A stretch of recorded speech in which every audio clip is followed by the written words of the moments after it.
क्या आपने इन्हें पहचाना? अरे भाई एक बार कोशिश तो करिए। कुछ जाना पहचाना सा चेहरा लग रहा है। नहीं पहचान पाए? चलिए मैं बताती हूँ। ये हैं सुदेश बेदी जी।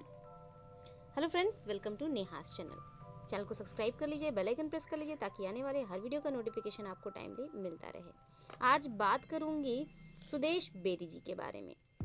सुदेश बेदी जी ने एक इंटरव्यू में कहा था कि टीवी मेरी बीवी है तो फिल्में मेरी माशूका, क्योंकि टीवी ने मुझे बुरे वक्त में संभाला है, जबकि फिल्में मेरी जिंदगी में माशूका की तरह आती रही हैं। 2 नवंबर 1960 को मुंबई में जन्मे सुदेश बेदी जी आज एक जाने माने एक्टर्स में गिने जाते हैं। हालांकि सुदेश जी के पिताजी चाहते थे कि वो एक बॉक्सर बने और बॉक्सिंग की शुरुआत भी उन्होंने कर दी थी, लेकिन एक दुर्घटना के बाद से उन्होंने बॉक्सिंग से पूरी तरह दूरी बना ली थी। मुंबई के फिल्मी माहौल में पले बढ़े सुदेश की शुरुआत से ही अभिनय में रुचि थी। उन्होंने कई वर्षों तक नाट्य संस्थान इप्टा से जुड़कर रंगमंच पर अभिनय किया, जहां उनके अभिनय को खूब सराहा गया। सुदेश जी बताते हैं कि उस दौरान उन्होंने अपना पहला नाटक शबाना आजमी जी के साथ किया था। साल 1982 में इप्टा से जुड़े एक्टर्स और कुछ चर्चित चेहरों को लेकर एक फिल्म बनी जिसका नाम था तड़प, जो कुछ विवादित दृश्यों की वजह से लगभग 8 सालों तक सेंसर बोर्ड में अटके रहने की वजह से उनकी पहली फिल्म का दर्जा नहीं पा सकी थी। भारत भूषण, नवीन निश्चल, विजेंद्र घाटगे और जरीना वहाब जैसे कई नामी एक्टर्स की इस फिल्म में सुदेश ने एक टपोरी नौजवान की भूमिका निभाई थी। इसी बीच 1988 में प्रदर्शित फिल्म खतरों के खिलाड़ी में सुदेश बेदी बड़े पर्दे पर नजर आए, लेकिन इस फिल्म में उन्हें कोई खास क्रेडिट नहीं दिया गया। इसके बाद सुदेश को अगला मौका मिला डायरेक्टर राजकुमार संतोषी द्वारा निर्देशित और सनी देओल द्वारा अभिनीत सुपर हिट फिल्म घायल में। घायल की सफलता के बाद बतौर नायक उनकी कुछ और फिल्में आईं, लेकिन उन्हें वो सफलता नहीं मिल सकी जो उन्हें मिलनी चाहिए थी। इन फिल्मों में वर्ष 1992 में आई फिल्म वंश और युद्धपथ भी शामिल है। इसी दौरान उन्होंने बी.आर. चोपड़ा के धारावाहिक महाभारत से टेलीविजन की तरफ रुख किया। हालांकि टेलीविजन पर सुदेश बेदी की असल पहचान बनी साल 1992-93 में दूरदर्शन पर आए नाटक कशिश से। ये एक रोमांटिक नाटक था। मुंबई दूरदर्शन द्वारा प्रस्तुत इस नाटक में उन्होंने एक गुस्सैल लेकिन अपने काम के पक्के फिल्म डायरेक्टर के किरदार को निभाया था। इस धारावाहिक में सुदेश फिल्म डायरेक्टर राहुल आनंद की भूमिका में थे, जो अपनी फिल्म की एक्ट्रेस मोहना कुमार को मन ही मन पसंद तो करते हैं, लेकिन अपने रूखे स्वभाव और अहम के कारण इस बात को स्वीकार नहीं करना चाहते हैं। इस धारावाहिक में सुदेश बेदी और मोहना कुमार बनी एक्ट्रेस मालविका तिवारी की केमिस्ट्री लोगों को खूब पसंद आई थी। इस धारावाहिक के बाद टेलीविजन और फिल्मों में एक साथ अपनी पकड़ बनाए हुए सुदेश ने एक के बाद एक ढेरों बड़ी और सफल फिल्मों में दमदार भूमिकाओं के साथ अपने आप को प्रस्तुत किया, जैसे कि border, refugee, LOC, Kargil, tango Charlie और सनम तेरी कसम जैसी ढेरों फिल्में जिसमें उन्होंने बतौर सहायक अभिनेता काम किया। टेलीविजन धारावाहिक की बात की जाए तो उन्होंने दर्जनों धारावाहिकों में लीड रोल निभाया है।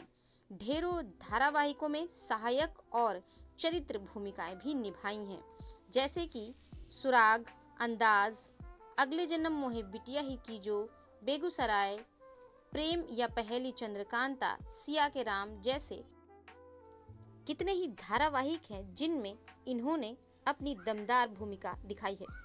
सुदेश बेदी सस्पेंस आधारित धारावाहिक सुराग में इंस्पेक्टर भारत के रोल में उस दौर में हर घर में मशहूर हो गए थे। 90 के दशक में प्रसारित इस शो में बाएं हाथ से हर काम करने वाले सुदेश की पर्सनालिटी और अंदाज में लोगों को यंग अमिताभ बच्चन जी की झलक भी दिखने को मिलती थी। सुदेश जी ने हिंदी के अलावा पंजाबी और तमिल सहित अन्य कई भाषाओं की फिल्मों में भी काम किया। इसके अलावा टेलीविजन के साथ साथ OTT पर भी सक्रिय हैं। आपको ये जानकर बहुत ही ताज्जुब होगा कि डर फिल्म में शाहरुख खान का रोल पहले सुदेश बेरी को ही ऑफर हुआ था, जो कि सुदेश के ना कहने के बाद आमिर खान को ऑफर किया गया। दरअसल उन्हें इस फिल्म का टाइटल बड़ा अटपटा लग रहा था, जो कि अंग्रेजी के हिसाब से डर की जगह डर जैसा दिखता था। बड़ा अजीब सा शब्द है। इस बात का जिक्र सुदेश जी ने अपने कई इंटरव्यू में करा है। इतना ही नहीं, कम लोगों को ही पता होगा कि JP दत्ता जी की फिल्म बॉर्डर में सनी देओल वाला रोल पहले उन्हें ऑफर किया गया था, जिसे करने से उन्होंने इनकार कर दिया था। इसकी वजह भी बड़ी दिलचस्प है भाई। दरअसल JP दत्ता ने जिस वक्त सुदेश जी को सनी देओल जी का वो रोल ऑफर किया था, यानी कि मेजर कुलदीप सिंह का रोल, उस वक्त उनके बाल बड़े बड़े हुआ करते थे। शायद इसीलिए उन्हें ये रोल भी ऑफर किया गया था।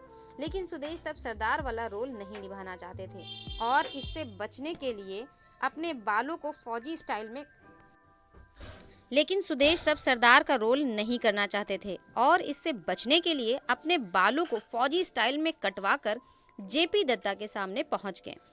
उन्होंने भी सुदेश के मन की बात को जान लिया और सरदार की जगह फौजी मथुरा दास का रोल उन्हें दे दिया, जिसे सुदेश ने अपने सधे हुए अभिनय के साथ बिल्कुल जीवंत कर दिया। बताया जाता है कि सुदेश ने 2-4 नहीं लगभग 200 फिल्मों के ऑफर ठुकराए हैं। इस बात को लेकर सुदेश मजाक में कहते हैं कि मैं गर्लफ्रेंड और फिल्में नहीं गिनता हूँ। 200 के आंकड़े के बारे में तो मुझे पता ही नहीं, लेकिन 25-30 सालों में मेरे साथी कलाकार 200-300 से ज्यादा फिल्में कर चुके हैं, तो हो सकता है मैंने इतनी फिल्में रिफ्यूज कर दी हूँ। सुदेश कहते हैं कि बॉलीवुड में मुझे पैसा नहीं कमाना है, इस जगह पर मेरे ग्रैंडफादर रहा करते थे, मैं यही पैदा हुआ हूँ, मेरी तो आबो हवा ही इंडस्ट्री 4 बंगले में है, तो मुझे किस बात की कमी है, मैं क्यों मृग तृष्णा के पीछे दौड़ूं। भगवान श्री राम को भी सोने का हिरण नहीं मिला था। सुदेश बेरी जी की पत्नी का नाम सरिता बेरी है और इनके एक बेटे हैं सूरज बेरी, जो कि पिता की तरह अभिनय के क्षेत्र से जुड़े हुए हैं।